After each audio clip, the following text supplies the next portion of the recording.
Hello dear students, in this video we are going to discuss the chapter The Portrait of a Lady written by Khushwant Singh. Dear students, here we will discuss the summary of the chapter The Portrait of a Lady. He is an author and the narrator of the story The Portrait of Lady Khushwant Singh. He was born on 2 February 1915 and died on 20 March 2014. He was an Indian author, lawyer, diplomat, journalist, and politician. His experience in the 1947 partition of India inspired him to write Train to Pakistan in 1956, and also it was made into film in 1998, which became his most well-known novel. So let's start the summary of the story, The Portrait of a Lady. The author believes and remembers his grandmother as an old lady like anyone's grandmother. He believes her to be eternally old and finds it extremely hard to accept that she was once young or that she played games like a child. Okay. As far back as his memories went, she was fat, short, and hard, wrinkles all over her face. She walked around the house with a slight stoop, praying soundlessly with a rosary in her hand. She always wore white and was as peaceful and calm a sight as snow-covered mountains in winter. Here the author he shows the peacefulness of his grandmother. The author declares that though his grandmother was never pretty, she was definitely beautiful.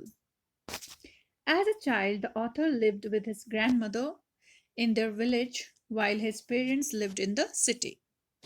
His grandmother used to dress him up, give him breakfast, and also drop him to the village school every day. While he learnt the alphabet in his class, she read scripture in the temple. Okay? And the temple was attached to his school. After school, they walked back home together, feeding the village dogs. Things, however, began to change when the author's parents brought them to live in the city. In the city, there were no stray dogs to feed. So the grandmother took to feeding sparrows in the courtyard of the house.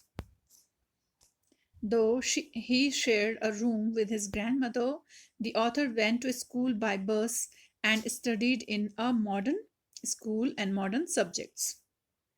Thus, the author's grandmother could neither accompany him to school nor help him with his studies.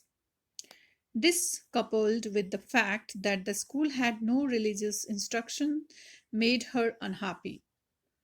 She was also aghast to hear that they taught music at school. In her opinion, music was only for beggars or dancing girls. It was not for the children of a civilized family. It was the opinion of the grandmother of the author.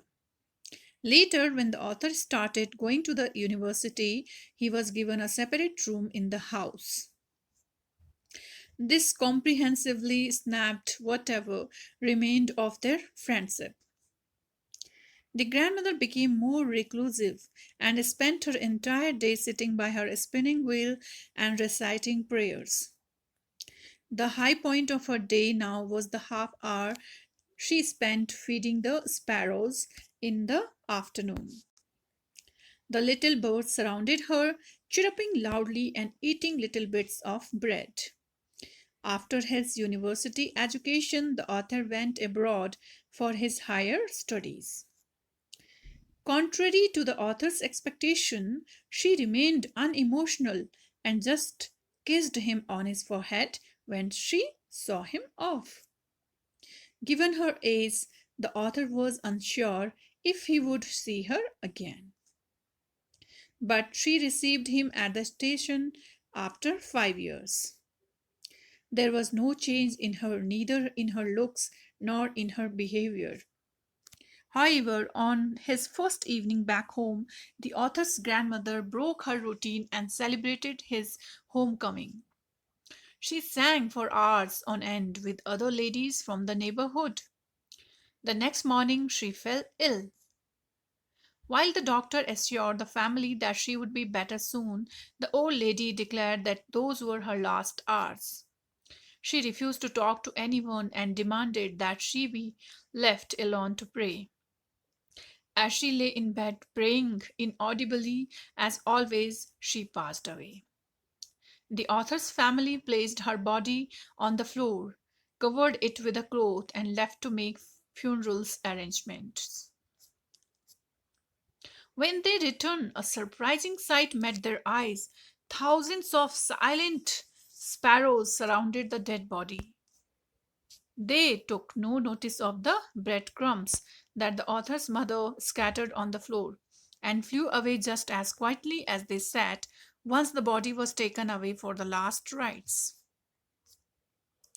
So, dear students, that was the summary of the chapter, The Portrait of a Lady. Thanks for watching. Thank you.